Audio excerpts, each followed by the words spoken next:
नमस्कार विद्यार्थी मित्रांनो, डॉक्टर सुशील स्पॉटलाईट या आपल्या यूट्यूब चॅनलवर तुमचं सर्वांचं स्वागत आहे.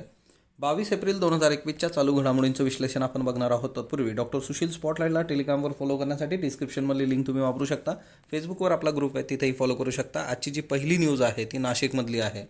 नाशिकमध्ये ऑक्सिजनची गळती झालेली आहे. डॉक्टर झाकीर हुसेन रुग्णालय जे आहे तिथं ऑक्सिजनची गळती झाली आणि त्याच्यामुळे 24 करोनाबाधितांचा हकनाक बळी गेलेला आहे.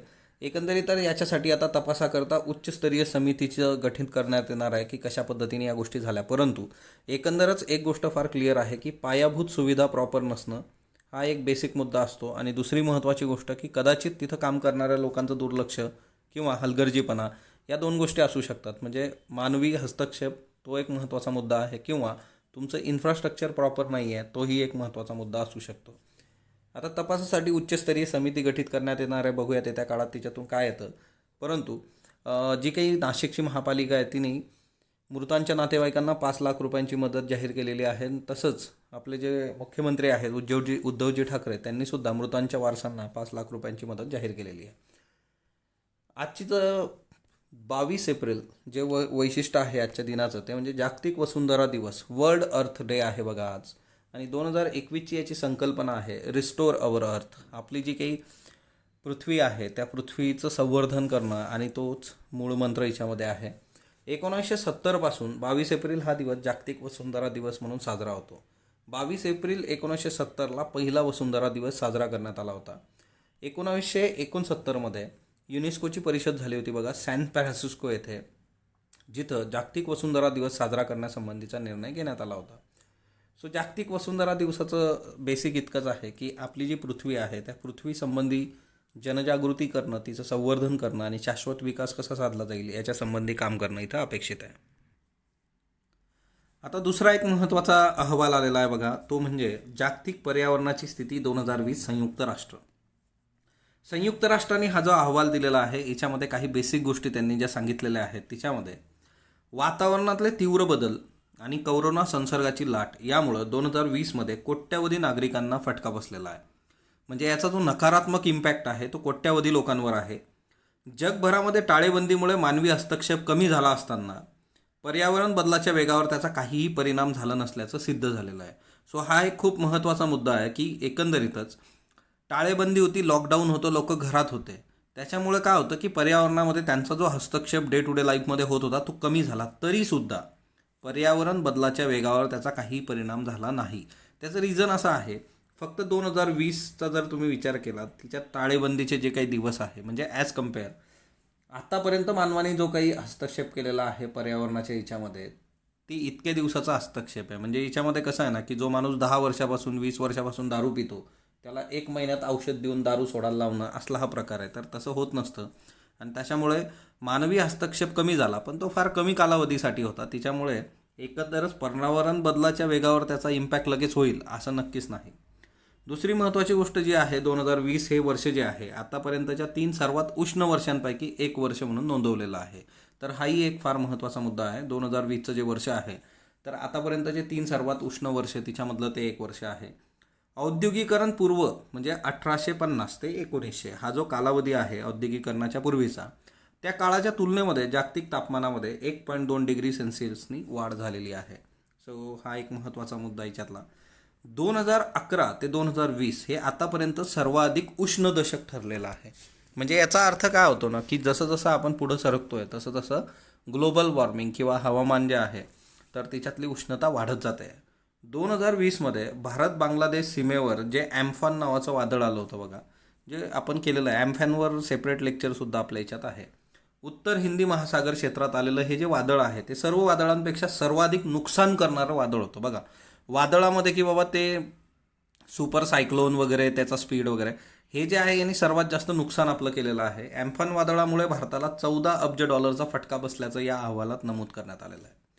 या अहवालाचं बेसिक इतकंच आहे की धोक्याचा इशारा आहे. रेड लाईट तो अहवाल आपल्याला दाखवतो की जगातल्या सर्व देशांनी गांभीर्याने दखल घेतली पाहिजे पर्यावरणासंबंधीची. यासंबंधी याच्यामध्ये लक्ष वेधण्यात आलेलं आहे. त्याच्यानंतर दुसरी महत्त्वाची गोष्ट की मग आपण आता एवढं पर्यावरणावर बोलतोच तर ग्रीन हायड्रोजन. आता भारत जो आहे त्याने नॅशनल हायड्रोजन एनर्जी मिशन हे आखलेलं आहे बघा, national hydrogen energy mission. Okay, आता हे नॅशनल हायड्रोजन एनर्जी मिशन जे आहे तर जवळपास 15 देश आहे, त्या 15 देशांना भारत पण आता तिच्यात सामील होणार आहे. ओके, 15 देशांबरोबर म्हणजे 16वा देश, की ज्याच्यामध्ये जागतिक स्तरावर 1.5 मिलियन टन इतकं ग्रीन हायड्रोजन बनवण्याचं लक्ष ठेवण्यात आलेलं आहे बाय 2030, 2030पर्यंत, सॉरी 2023पर्यंत, नॉट 30, 2023पर्यंत 1.5 मिलियन म्हणजे किंवा 1.45 मिलियन, त्याला सरळ 1.5 करा, मिलियन टनचं ग्रीन हायड्रोजनचं लक्ष आहे. भारतामध्ये आता जर तुम्ही विचार केला तर जवळपास भारतामध्ये इंडिया काय करतो की 5.5 टन इतकं 5.5 मिलियन टन इतका हायड्रोजन आपण वापरतो, कन्झ्युम करतो. पण तो कशापासून आपण बनवतो तर तो फॉसिल फ्यूलपासून बनवतो. तर आपल्याला ग्रीन हायड्रोजन हवा आहे की ज्याच्यामुळे प्रदूषण आणि या सगळ्या गोष्टी, तर त्याच्यामुळे हे एक लक्षात ठेवा की नॅशनल हायड्रोजन एनर्जी मिशन हे भारताने सुरू केलेलं आहे. आणि एकंदरीतच जे काय टार्गेट असणार आहे, ग्लोबल टार्गेट जे आहे ते 1.45 मिलियन टनचा ग्रीन हायड्रोजन 2023पर्यंत आपल्याला तयार करायचं आहे. ओके, सो ग्रीन हायड्रोजन ही एक कन्सेप्ट लक्षात असू देत. त्याच्यानंतर नेक्स्ट वन जे आहे ते म्हणजे अमेरिका. जॉर्ज फ्लाइड मृत्यू प्रकरणी पोलीस अधिकारी जो होता त्याला दोषी ठरवण्यात आलेला आहे. आता ब्लॅक लाईव्ज मॅटर हे ऑलरेडी आपण बघितलं आहे, आपल्या इयरबुकमध्ये पण आहे बघा, विथ लोगो आपण ते टाकलं होतं. आता ब्लॅक लाईव्ज मॅटर नावाची गोष्ट काय आहे ना की एकंदरीतच लास्ट इयर अमेरिकेमध्ये एक घटना घडली होती. तिच्यामध्ये जॉर्ज फ्लाइड नावाची एक कृष्णवर्णीय व्यक्ती होती आणि त्या व्यक्तीकडं बनावट चलन असल्याचं कारण त्यांनी एका दुकानात गेला आणि तिथून काही सिगार खरेदी करायची होती, असं काहीतरी होतं, सिगरेट वगैरे. तर त्याच्याकडे बनावट चलन आहे असं त्या स्टोअरवाल्यांनी कंप्लेंट केली.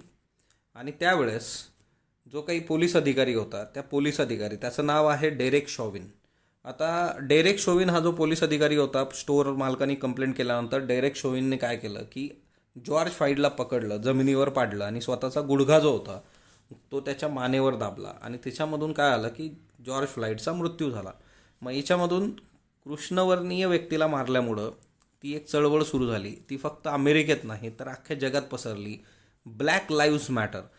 भारतामधून सुद्धा त्याचे रिफ्लेक्शन्स आपल्याला आले होते. डॉक्टर गणेश देवी यांचा रेफरन्स आपण बघितला होता बघा त्या प्रकरणात. सो बेसिकली ह्या सर्व याच्यामध्ये आता अमेरिकेत देशव्यापी हिंसाचार झाला, निदर्शनं झाली, सगळं झालं. आता याच्यामध्ये ब्लॅक लाईव्ह चळवळ जी होती, तर हे सगळं ज्या व्यक्तीमुळं झालं त्या डेरेक शोविन म्हणजे पोलीस अधिकाऱ्यांनी सरळ अटक करून त्याला पुढची जी काही कारवाई होती ते करणं अपेक्षित होतं. पण मग आता अशा पद्धतीने त्यांनी त्याचा जीव घेतला, त्याच्यामुळे मग आता तो दोषी ठरवण्यात आलेला आहे. यम नरसिंहम, यम म्हणजेच माईदा ओलू नरसिंहम. आता नरसिंहम समिती तुम्ही वाचली असेल, एकंदरीतच अर्थव्यवस्थेमध्ये खूप महत्त्वाचा रोल आहे. त्यांचं निधन झालेलं आहे बघा, वय वर्ष 94. भारतातली बँक आणि वित्तीय सुधारणांचे आद्य प्रणेते आणि रिझर्व्ह बँकेचे 13वे गव्हर्नर म्हणून त्यांना ओळखलं जातं बघा. 1977 साली 7 महिन्यांचीच त्यांची गव्हर्नर पदाची कारकीर्द होती. पण या कालावधीत त्यांच्या स्वाक्षरीसह 1 रुपयाची नोट आली होती, जी आता चलनातून बाद झालेली आहे. जवळपास 3 दशकं नरसिंहम या नावाची वित्त जगतावर एक अमिट छाप राहिलेली आहे. त्याचं रिझन की 2 समित्यांच्या अहवाल आणि त्यातल्या शिफारसी. नरसिंहम समिती 1991मध्ये त्यांनी सलग 4 तिमाहीत व्याजाची फेड न करणारं कर्ज NPA म्हणून वर्ग केलं जावं ही शिफारस केली होती. म्हणजे आज जे तुम्ही NPA नॉन परफॉर्मिंग ॲसेट बघता, तर त्याचा जन्म जो आहे तो नरसिंहम समितीच्या शिफारशीतून झालेला आहे. फक्त त्यांनी सुरुवातीच्या काळामध्ये की 4 तिमाही, सलग 4 तिमाहीमध्ये व्याजाची फेड न करणारं कर्ज NPAत वर्ग केलं जावं असं म्हटलं होतं. पुढं ते आपण 90 दिवसांवर आणलं. त्यांच्या नेतृत्वाखाल्या समितीमुळंच वित्तीय क्षेत्रातल्या सुधारणातून कार्यक्षम आणि मुक्त बँकिंग प्रणालीचा पाया रचला गेला. भारतीय आर्थिक क्षेत्रात उदारीकरणाचं पर्वसुद्धा याच्यामुळे आलं. आता देशाच्या बँकिंग क्षेत्रामध्ये HDFC आणि ICICI यासारख्या खाजगी बँकांचा उदय जो काय आहे, किंवा 2021-22मध्ये बॅड बँकेची संकल्पना जी आहे याचं जनकत्व जे आहे ते नरसिंहम यांच्याकडेच जातं. सार्वजनिक क्षेत्रामधल्या 12 बँकांचं जे काही एकत्रीकरण झालं आणि मोजक्या बँका उदयास आला, त्याचं श्रेयसुद्धा नरसिंहम यांना जातं. सो एकंदरच नरसिंहम समिती आणि त्या सगळ्या गोष्टी ज्या आहेत त्या सेपरेटली आपण बघणार आहोत, तर ती एक बाब लक्षात ठेवा. हा ना. येत्या एक 7-8 दिवसामध्ये एक नवीन प्रोग्राम आपण घेऊन येतो की ज्याच्यामध्ये करंट बेसिक नावाची जी गोष्ट आहे ना ती सेपरेटली आणि खूप प्रॉपरली तुमची करून दिली जाईल. ओके. अयोध्याचा जो रामलल्ला आहे त्याला 500 वर्षामध्ये प्रथमच सोन्याचा मुकुट परिधान करण्यात आलेला आहे. 21 एप्रिल 2021 राम जन्मोत्सव होता बघा. आणि अयोध्येमधल्या प्रभू श्रीरामचंद्राच्या मूर्तीला 500 वर्षामध्ये पहिल्यांदा सोन्याचा मुकुट घालण्यात आला. 1992 पासून रामलल्लाची जी मूर्ती आहे तिथली रामाची मूर्ती, तिला चांदीचा मुकुट वापरला जात होता. आता रामलल्लासह इतर 3 भावांच्या मूर्तींना शुद्ध सोन्याचा मुकुट घालण्यात आलेला आहे. रामलल्ला मंदिराचे मुख्य पुजारी जे आहेत सत्येंद्र दास यांच्याकडे एका अज्ञात भक्ताद्वारे हे मुकुट सुपूर्द करण्यात आले होते आणि नंतर मग ते वापरले. सो 500 वर्षात प्रथम असं होतं आहे, दॅट्स वाय ते लक्षात ठेवा. त्याच्यानंतर शंख घोष वय वर्ष 89 यांचं निधन झालेलं आहे. ज्येष्ठ बंगाली कवी आणि साहित्यिक होते बघा. त्यांचे पुरस्कार वाखाणण्याजोगे आहेत. एक म्हणजे पद्मभूषण, रवींद्र पुरस्कार, ज्ञानपीठ, साहित्य अकादमी, सरस्वती पुरस्कार. सो एवढे सगळे पुरस्कार त्यांना आहे. शंखघोष लक्षात ठेवा, महत्त्वाचं आहे. नायजेरियाबद्दल आजच्या लोकसत्ताला आलेला आहे बघा. नायजेरिया हा जो देश आहे तर आफ्रिकेतला हा देश आहे. आता बघा, नायगर आणि नायजेरिया याच्यात कन्फ्यूज व्हायचं नाही. नायजेरियाच्या उत्तरेकडे नॉर्थला जो देश आहे तो म्हणजे नायगर, हा एक वेगळा देश आहे. खाली तुम्ही जर बघितलं नायजेरिया, तर नायजेरियाच्या याच्यामध्ये एक महत्त्वाचा मुद्दा जो येतो तो म्हणजे बघा, हे इथलं लागोस नावाचं शहर आहे, हे एक लक्षात घ्या. आणि नायगर ही नदीसुद्धा याच्यातून वाहते बघा, नायगर नदी. ओके, नायजेरियामधून वाहते. आणि एकंदरीतच ही जी नायगर नदी आहे नंतर हा नायगरचा डेल्टा बनवते बघा. हा अटलांटिक ओशन आहे हिच्यामध्ये. सो आता नायजेरियाबद्दल जर तुम्ही बघितलं तर नायजेरियाला जायंट ऑफ आफ्रिका असं म्हटलं जातं. सो तुम्हाला सिम्पली असं विचारलं जाऊ शकतं, जायंट ऑफ आफ्रिका म्हणून कुठला देश ओळखला जातो? मग याच्यात आफ्रिकेतले 4 देश दिले जातील. नायजेरिया हा देश जो आहे तो 1960 अस्तित्वात आला होता. ब्रिटिशांपासून स्वातंत्र्य यांना मिळालं होतं. आणि 1963 तिथं अध्यक्षीय प्रजासत्ताक सरकार जे आहे ते स्थापन झालं होतं. त्याच्यानंतर दुसरा इथला मुद्दा जो आहे की एकंदरीतच नायजेरियामधलं लागोस नावाचं जे शहर आहे ते सर्वात मोठं औद्योगिक शहर आहे बघा. हे जे लागोस नावाचं शहर आहे ते सर्वात मोठं औद्योगिक शहर इथलं आहे. तर तेवढं लक्षात ठेवा बेसिक. शेजारचे देश बघा, हा कॅमेरून नावाचा देश शेजारी देश आहे. त्याच्यानंतर बेनिन आहे इकडं. वरती जो आहे तो नायजर आहे. हा इकडं जो आहे तो चाड नावाचा देश आहे. सो हे शेजारी देश थोडे लक्षात ठेवा नायजरच्या. त्याच्यानंतर नेक्स्ट वन जे आहे ते म्हणजे प्रेस फ्रीडम इंडेक्स. आजचं जे महत्त्वाचं आहे 2021. 180 देशामध्ये भारताचा 142वा क्रमांक आहे. 2020मध्येही भारताचा क्रमांक 142 होता. म्हणजे 2020-2021 दोन्ही देशांमध्ये भारताचा क्रमांक सेम आहे. याला प्रकाशित कोण करतं? रिपोर्टर्स विथाऊट बॉर्डर्स ही बिगर सरकारी संस्था आहे फ्रान्समधली, ती पब्लिश करते प्रेस फ्रीडम इंडेक्स. 2016मध्ये भारताचा क्रमांक 133 होता आणि नंतर तो सलग वाढत गेलेला आहे 142पर्यंत 2020मध्ये. पत्रकारांना त्यांचं काम करण्यासाठी भारत एक धोकादायक देश आहे असं हे निर्देशांक सांगतो. जम्मू काश्मीरमध्ये इंटरनेट बंद केल्याचा मुद्दाही या निर्देशांकामध्ये प्रामुख्याने समोर आणलेला आहे आणि त्याच्यामुळेच तो एक इश्यू आहे की फ्रीडम नावाची गोष्ट जी आहे ती इथंच आता प्रॉब्लेमॅटिक ठरते. त्याच्यानंतर तमिळनाडूमधलं जे काही आता सध्या एक मुवमेंट तिथं सुरू झालेली आहे की जे काही हिंदू मंदिरं आहेत तर ते स्टेटच्या कंट्रोलमधून काढायचे, ते सरकारच्या अंडर असता कामा नये, अशा पद्धतीची एक मुवमेंट तमिळनाडूमध्ये सुरू झालेली आहे. आणि ह्या सर्व याच्यामध्ये जे आहे की एकंदरीतच याच्यात free Hindu temples from the state control. आता याच्यात मुद्दा जो येतो की रिलिजन जो आहे, धर्म आणि त्या सगळ्या गोष्टी. मग याच्यामध्ये 2 महत्त्वाचे आर्टिकल्स तुम्हाला करायचे आहेत फंडामेंटल राईट्समधले तुमचे 25 आणि आर्टिकल 26. हे जे आर्टिकल्स आहेत हे आर्टिकल तुम्हाला सांगतात की तुम्ही फ्रीडम ऑफ कॉन्सायन्स आणि right free to profess, practice and propagate religion. तर हा एक खूप महत्त्वाचा याच्यातला मुद्दा आहे. आणि बेसिकली जे काही रिलिजियस याच्याशी रिलेटेड राईट्स आहेत ना ते 25 ते 28पर्यंतचे, पण त्याच्यातलं 25 आणि 26 एक महत्त्वाचं आहे. परंतु आता याच्यामध्ये वेगवेगळ्या केसेस दिलेल्या आहेत. जसं वक्फ बोर्ड असतं बघा मुस्लिम याच्यानुसार की तिथं स्टेट ओन प्रॉपर्टीज ज्या काही आहेत त्याचा मुद्दा आहे. सो याच्यामध्ये एकंदरीतच तेवढं लक्षात घ्या की फंडामेंटल राईटमधले जे रिलिजियस राईट्स आहेत ते नीट करून ठेवणं अपेक्षित आहे करंट बेसिक करता. त्याच्यानंतर आता बघा, हा हिप्पो आहे आणि एशियन सर्कसकडे हा होता. आणि बेसिकली आता 3 वर्षाच्या बॅटलनंतर पेटा इंडिया जी होती आणि एशियाड सर्कल यांच्यामध्ये इश्यू चालू होता की हा जो हिप्पो आहे ना, याला तुम्ही सर्कसमधून मुक्त करा कारण त्याची तिथं काळजी घेतली जात नाही वगैरे वगैरे. आता हे पेटा काय आहे? People for ethical treatment to animals नावाची ही एक NGO आहे आंतरराष्ट्रीय स्तरावरची जी काम करते. आणि दुसरं इथं ॲनिमल वेलफेअर बोर्ड याच्यावर एकदा UPSCनी प्रश्नसुद्धा विचारलेला आहे. 1960च्या दशकामध्ये हे स्थापन झालं होतं, म्हणजे प्राण्यांसाठीचं कल्याणकारी बोर्ड. असं स्थापन करणारा भारत हा जगातला पहिला देश आहे. आणि बेसिकली पेटा ही एक NGO आहे.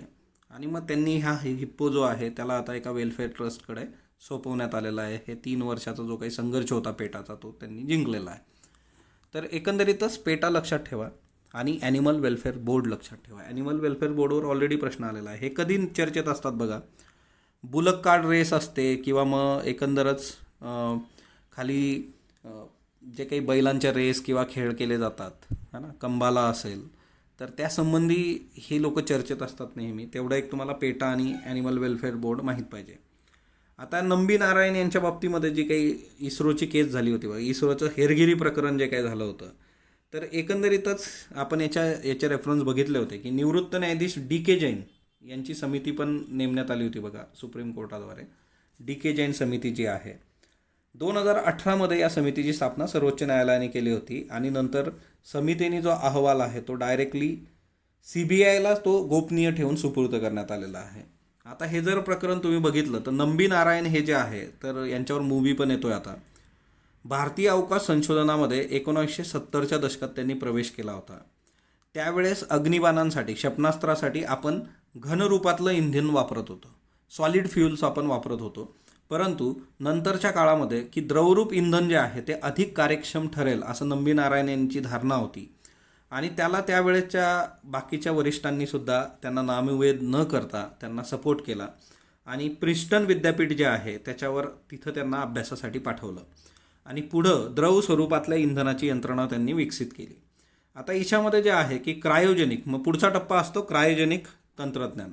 आता सगळ्यात महत्त्वाची गोष्ट जी आहे की अवकाशात तुम्हाला खोलवर जायचं असेल तर मग त्याच्यासाठी अशी इंधनं उपयुक्त असतात. परंतु इंधनाला द्रव स्वरूपात ठेवण्यासाठी अतिशीत वातावरण लागतं. आणि 1990च्या दशकामध्ये हे जे तंत्रज्ञान होतं इंधन अतिशीत वातावरणात ठेवायचं ते आपल्याकडे नव्हतं. जसं आजच्या डेटमध्ये बघा या कोविड-19च्या लसेस आहेत, जर त्या जसं फायझरची लस होती बघा की तिच्यासाठी टेम्परेचर खूपच कमी लागतं. मग ती यंत्रणाच आपल्याकडं नाही आहे प्रॉपरली विकसित झालेली, मग ते कसं वर्क करणार? मग ती लस आपल्याकडे आणून काही फायदाच नाही आहे. सो तो एक फार महत्त्वाचा मुद्दा आहे. म्हणजे तुम्ही एकंदरीतच जर पंतप्रधानांनी देशाला संबोधित केलं होतं 2 दिवसापूर्वी, ते जर बघितलं असेल तर तिच्यात त्यांनी म्हटलं होतं की आपली जी काही कोल्ड स्टोरेज आहे, आपली यंत्रणा आहे, त्याच्यानुसार आपण लस विकसित केली. तर तो एक महत्त्वाचा मुद्दा आहे. आणि 1990मध्ये हे तंत्रज्ञान जे होतं ते रशियाबरोबर भारताने करार केला होता की आम्हाला क्रायोजेनिक तंत्रज्ञान पाहिजे. पण अमेरिकेच्या दबावाखाली रशियाने आपल्याला तो जे काही तंत्रज्ञान होतं ते दिलं नव्हतं. आणि नंतरच्या काळात मग वेगवेगळ्या मार्गाने आपण त्या रशियाकडून घेतलं. आता याच्यात 1994मध्ये काय घडतं की 1994मध्ये 20 ऑक्टोबर रोजी मरियम रशिदा एक व्यक्ती आहे, मरियम रशिदा मालदीवची नागरिकत्व असलेली ही व्यक्ती, या व्यक्तीला अटक केली जाते. व्हिसाची मुदत संपली तरीसुद्धा भारतात आहे म्हणून अटक. त्याच्यानंतर की रशियाचा कथित सहकारी म्हणून एक मजूर कंत्राटदार, रशियन अवकाश एजन्सीचा कथित दलाल यांच्यासह इस्रोचे शास्त्रज्ञ नारायण आणि शशिकुमार यांना पण अटक करण्यात आली होती. आणि यांच्यावर आरोप होता की यांनी हे जे तंत्रज्ञान आहे क्रायोजेनिक तंत्रज्ञानाशी निगडीत गोपनीय दस्तावेज पाकिस्तानला अवैधपणे विकलेत. आता केरळ काँग्रेसनी तिच्यामध्ये जो काही इश्यू झाला होता तिच्यामध्ये मुख्यमंत्री करुणाकरन यांना त्यावेळेस राजीनामा पण द्यावा लागला होता ह्या प्रकरणामुळे. आता केरळ पोलिसांच्या कारवाईनंतर हा जो तपास होता तो CBIकडे आला. तिच्यात काही आरोपांमध्ये तथ्य नाही आहे हे CBIने सांगितलं. नंतर डाव्यांचं सरकार आलं, त्यांनी परत याची म्हणजे तपास करण्यासाठी तो सगळा इश्यू केला. परंतु सगळं झाल्यानंतर सर्वोच्च न्यायालयाने या सर्वांना निर्दोष मुक्त केलं. पण नारायणन यांना पुन्हा क्रायोजेनिक तंत्रज्ञानाच्या प्रकल्पावर काम करता आलं नाही. 2001मध्ये ते निवृत्त झालेत. तर हा एक फार महत्त्वाचा मुद्दा याच्यातला आहे. दुसरी महत्त्वाची गोष्ट जी आहे की एकंदरीतच या सर्व याच्यामध्ये त्यांनी केस केली. आर्थिक भरपाई त्यांना जवळपास जी मिळालेली आहे 1,30,00,000 रुपये. पण आर्थिक भरपाईच्या पलीकडं ती डिग्निटी मेंटेन करण्यासाठीची ती केस होती. सो हा सगळा इश्यू आहे, याच्यावर मूव्हीसुद्धा येतो आहे. तर नंबी नारायण यांची केस लक्षात असू देत. खाजगीकरणाचा जो काही इश्यू आहे की ऊर्जा क्षेत्रातल्या खाजगीकरणासंबंधी विरोधात वीज कर्मचाऱ्यांची निर्देशनं. आता याच्यामध्ये एक आहे की गिल्डेज एज, ओके, गिल्डेज एज 1870 ते 1899 हा जो काळ आहे, द गिल्डेज एज असं याला म्हटलं होतं, गिल्डेड एज. तर हे अमेरिकेमध्ये मोठ्या प्रमाणावर तिच्यामध्ये बऱ्याच कायद्याची फसवणूक करून काही लोकांनी खूप संपत्ती मोहमाया जमा केली स्वतःकडं. त्याला द गिल्डेड एज असं म्हटलं जातं. 1870 ते 1899 असा हा कालावधी आहे. ओके, दरोडेखोर जहागीरदार असंही त्यांना संबोधलं जातं. त्याच्यानंतर रशियामध्ये सुद्धा खाजगीकरण झालेलं आहे. म्हणजे दर महिन्याला जवळपास 800 उद्योगांची विक्री. म्हणजे 90च्या दशकाच्या मध्यामध्ये अध्यक्ष त्यावेळेस रशियाचे बोरिस एल्सिन होते बघा. आणि रशियाचा पाडाव झालेला होता आणि त्याच्यामध्ये खाजगीकरण मोठ्या प्रमाणावर इथं केलं गेलं होतं. पण हे सगळ्या याच्यातून एक गोष्ट लक्षात येते की या खाजगीकरणामुळे काय होतं ना, की गरीब आणि श्रीमंतातली दरी जी आहे ती रुंदावल्याचा जगाचा इतिहास आहे. ओके, सो तो एक फार महत्त्वाचा मुद्दा आहे की खरंच खाजगीकरणाकडून आपण विषमतेकडे जातोय का मग, तर तो एक मुद्दा इथं चर्चेला घेतलेला आहे. 10वीच्या परीक्षा ज्या रद्द केलेल्या आहेत त्याच्याबद्दल तुम्हाला काय वाटतं, की परीक्षा ही सरकारला सोयीची आहे किंवा यंत्रणेला न घेणं हे सोयीचं आहे, किंवा ते विद्यार्थ्यांच्या हिताचं आहे? तर 2 मुद्दे आहे. हा डिबेट तुमच्यासाठी आहे खास, की तुम्हाला काय वाटतं की ज्या परीक्षा कॅन्सल केलेल्या आहे, मग हिच्यामध्ये जो काही प्रतिभावान विद्यार्थी आहे, अभ्यासू विद्यार्थी आहे तो, आणि जो करत नाही अभ्यास, यांना सगळ्यांना एकाच पारड्यात तुम्ही टाकणार का? त्याच्यासाठीचे निकष आज SSCकडे नाही आहेत. CBSEने त्या प्रॉपरली निकषांच्या आधारे काही गोष्टी केलेल्या आहेत, त्या SSCला जमलेल्या नाहीत. लास्ट इयर पण नाही, भूगोलाचा पेपर पोस्टपोन झाला, तो नंतर झालाच नाही, वगैरे वगैरे. पण तुम्हाला काय वाटतं की एकंदरीतच विद्यार्थ्यांच्या परीक्षा 10वीच्या रद्द करणं हे त्यांच्यासाठी हिताचं आहे, की हे एकंदरच यंत्रणेच्या सोयीसाठी आहे? ओके, कालचे प्रश्न बघा. सुमित्रा भावे यांच्याबद्दल बिनचूक विधान. फर्ग्युसन महाविद्यालयातून ग्रामीण विकास या विषयात पदविका मिळवली, हे चुकीचं आहे बघा. तर फर्ग्युसनमधून पदवी घेतली होती, ग्रामीण विकाससाठी पदविका पोस्ट टीसमधून त्यांनी घेतली होती.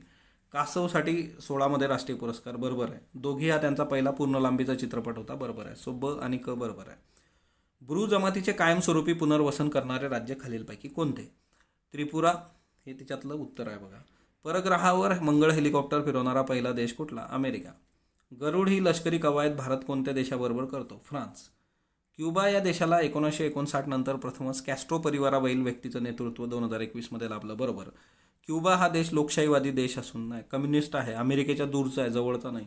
सो बेसिकली जे आहे की फक्त अयोग्य आहे. आजचे प्रश्न घ्या. जगात प्रकाश देणाऱ्या उपकरणात 60% एलईडीची बाजारपेठ आहे. 2030 अमेरिकेत एलईडीचा वापर 80% वाढणार आहे. फक्त अयोग्य, बयोग्य, अबयोग्य यापैकी नाही. 18 एप्रिल 2021 आकडेवारी पाहिल्यास कोणत्या देशात सर्वाधिक टक्के करोना लसीकरण झाले आहे? Israel, Bharat, America, Britain.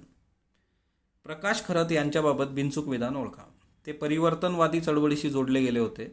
अस्तित्वाचे धागे ही त्यांची आत्मकथनात्मक कादंबरी आहे. अनिकेत हा त्यांचा कथासंग्रह आहे. फक्त ब अब क. किशोर नांदलस्कर यांच्याबाबत बिनचूक नसलेले विधान ओळखा. 1960 आमराई नाटकाद्वारे रंगभूमीवर पदार्पण केले. वासूची सासू या नाटकात वासूची भूमिका त्यांनी केली. जिस देश में गंगा रहता है या चित्रपटातील सन्नाटाची त्यांची भूमिका गाजली होती. फक्त फक्त क. संयुक्त महाराष्ट्राच्या चळवळीतील पहिल्या सभेच्या अध्यक्षस्थानी खालीलपैकी कोण होते? दिनकरराव जवळकर, केशवराव जेधे, श्रीपतराव शिंदे, प्रबोधनकार ठाकरे. याची उत्तरं तुम्ही कमेंट बॉक्समध्ये देणार आहात. स्पॉटलाईटला जो तुम्ही प्रतिसाद देता त्याबद्दल मी आपला आभारी आहे. स्पॉटलाईटला लाईक करा, शेअर करा, सबस्क्राईब करा. धन्यवाद विद्यार्थी मित्रांनो.